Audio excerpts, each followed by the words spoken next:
Welcome, friends. Today, we are doing a fragrance review. Marvelous.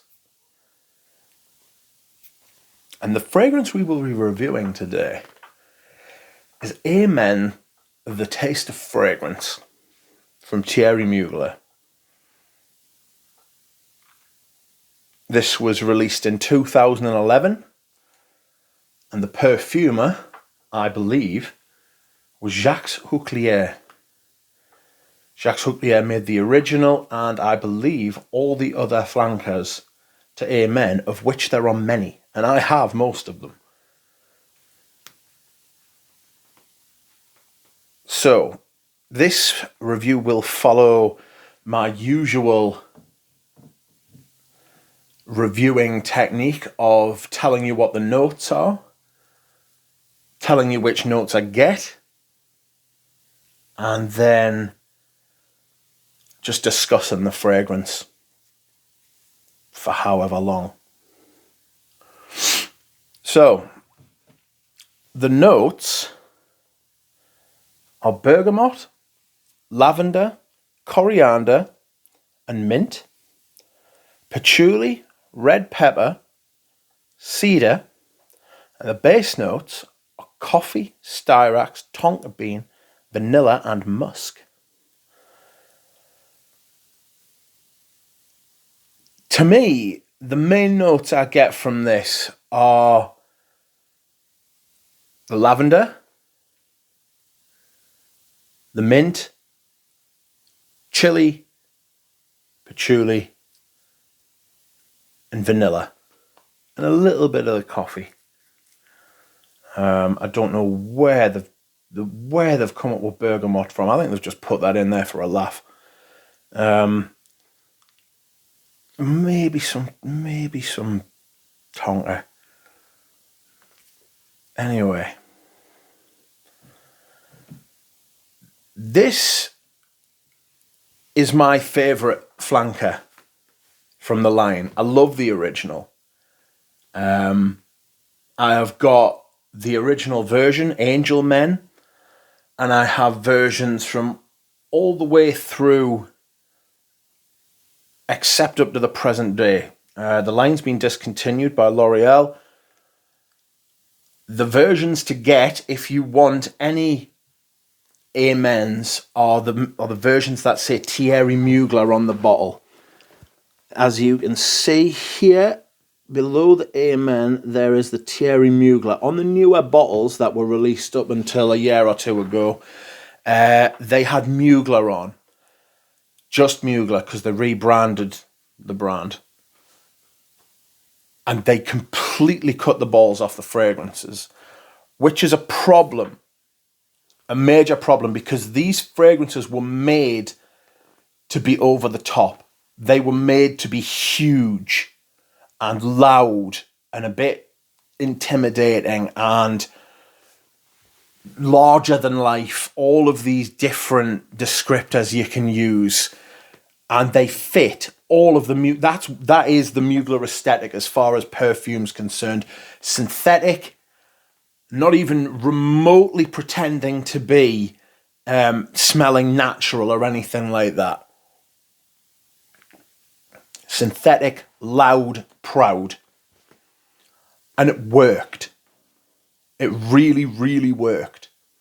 I love this line. I have got 9, including the original, and I've got backups of some of them as well. Like I said, this is my favourite flanker. And it's not called Pure Chili. It's called The Taste of Fragrance. They did this with 4 of the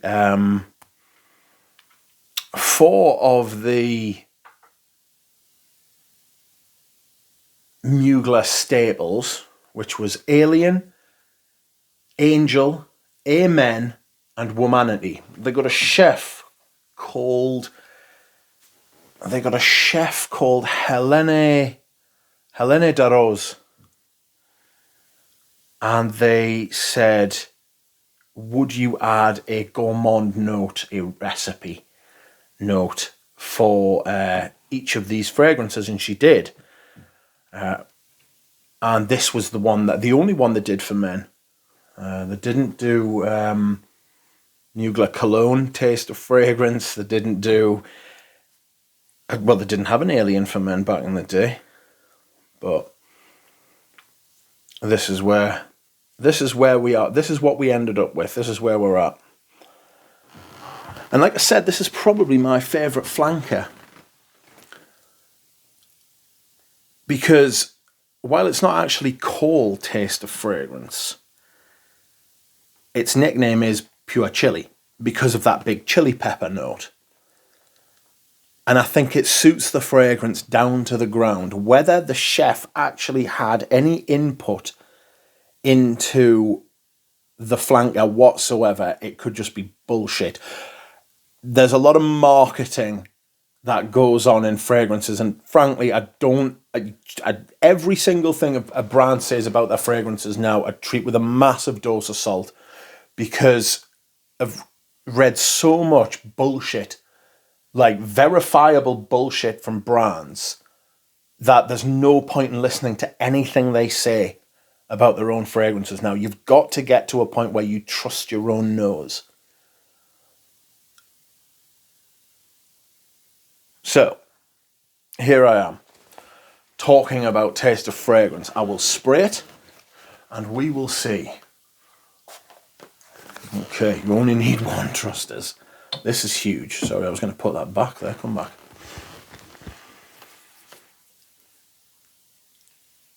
At the very top of this, you get this dry, almost starchy kind of beginning, and it could be the ethyl maltol, because that's what the Amen line's based on. It's huge. I like what they did with it. I like how they structured it around ethyl maltol and stuff like that. There's a lot of ethyl maltol fragrances out there that are absolutely shocking, but I really like the Amens. I like the Amen DNA, as they used to call it.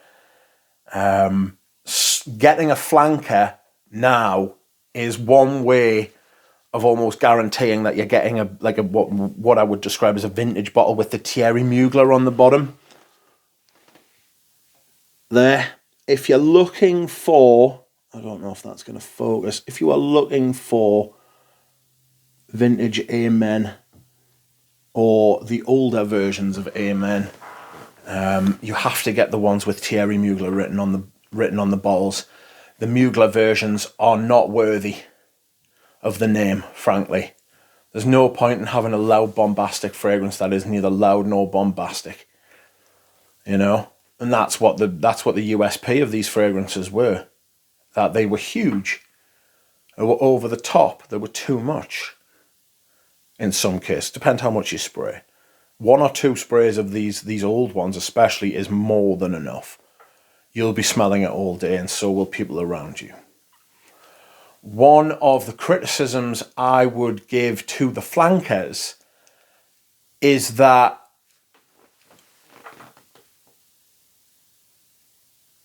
pure coffee, pure malt, pure tonka, pure leather, pure wood, whichever one it is, after about 3 hours, 4 hours, they are basically like just Amen again. That special note, whichever one it is, in this case chili, is gone after that time, and what you are left with is patchouli, coffee, vanilla, a little bit of lavender, and if you're lucky, maybe just the remnants of what made it different to Amen. If it sounds like I'm being a bit harsh, it's because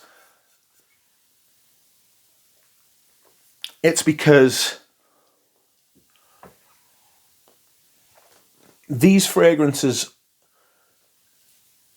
are representative of a time in fragrance history when this style of perfume was popular, or this style of perfume was more sought after. I feel like that time has passed. I have a lot of love for this fragrance. And I have a lot of time for it. I enjoy wearing it, but I enjoy wearing it less and less so. And it's the same with all of the Amens. As you get older, these become harder and harder to wear because they start wearing you. They are extremely strong. They push so much. They meet that clubbing fragrance criteria. They're huge. They'll get noticed over other perfumes. You know? They push like you wouldn't believe. They're so strong. You can't wear one of these and expect to be inviting, because you're inviting from 2 rooms away. You know, when you get closer than that, you start. It's like being sandblasted. You know, it's stronger the closer you get. Like, I've sprayed that one spray in the room, and it's all I can still smell it hugely. If I was to go out the room and come back in, I'd get a massive whiff of it. The ethyl malthol is a gigantic molecule. And you can base entire perfumes, and perfumes have been based on it for years. Still to this day, stuff like 1 Million, Amen, Yopom, all that's really strong, sweet perfume. You know, it's very appealing to people of a certain age. You know, as you get older, that becomes less and less appealing because it's like blunt force trauma. It's like, it's not refined. It stops being new and novel, you know? It stops being, notice me. It's very, very potent.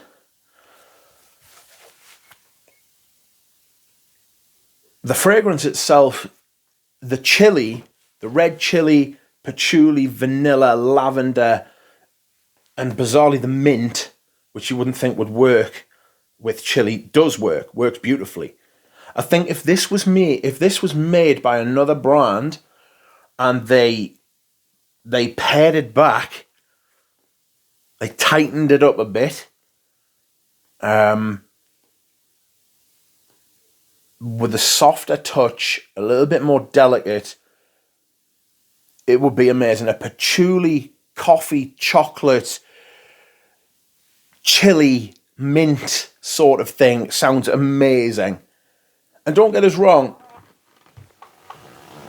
this is a really good fragrance and I really like it. And it's probably my favourite flanker. You don't need more than 2 sprays. This is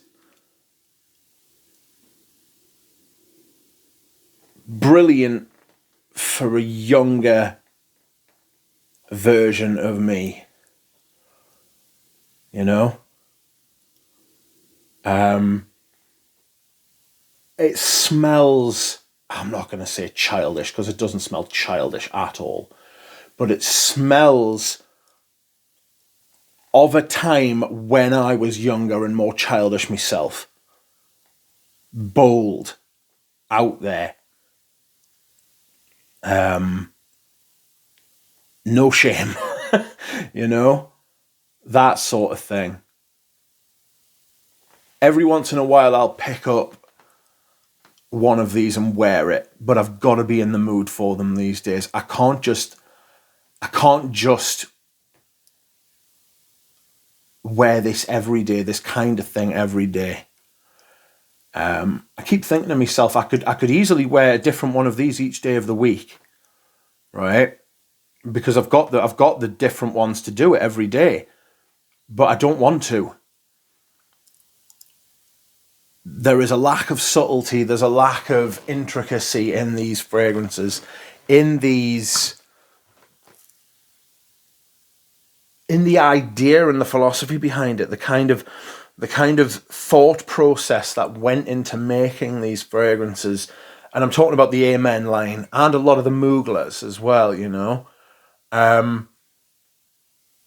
It doesn't you will grow out of it, you will grow away from it, because you don't want to be that person all your life. You could say that about a lot of fragrances, you know, but not a lot of people wear classic perfumes and classically made perfumes when they're in their teens and 20s. These were always priced to be very accessible. These were £49 for a long time. You could get them as Christmas presents, as birthday presents. The bottles were cool. I do like the bottles. Obviously, a lot of people struggle with the sprayer, which I'm not going to spray it again. I was going to spray it again there, but I thought better of it.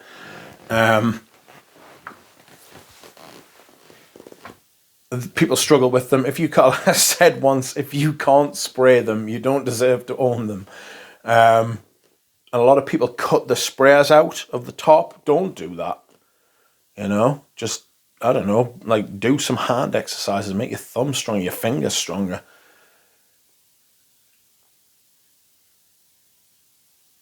I do love the line, but I don't wear these anywhere near like what I used to, even a couple of years ago. You know, I just feel like I'm moving away from them. And this is my favourite flanker. I like the idea of the chili, I like the idea of the patchouli and the vanilla. That sweet but spicy, like red spicy, and slightly minty touch as well, you know. But I don't know how much longer for. They're a difficult wear now.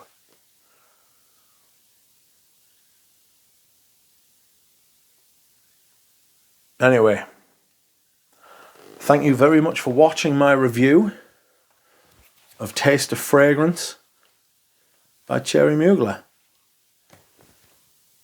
Thank you. Bye.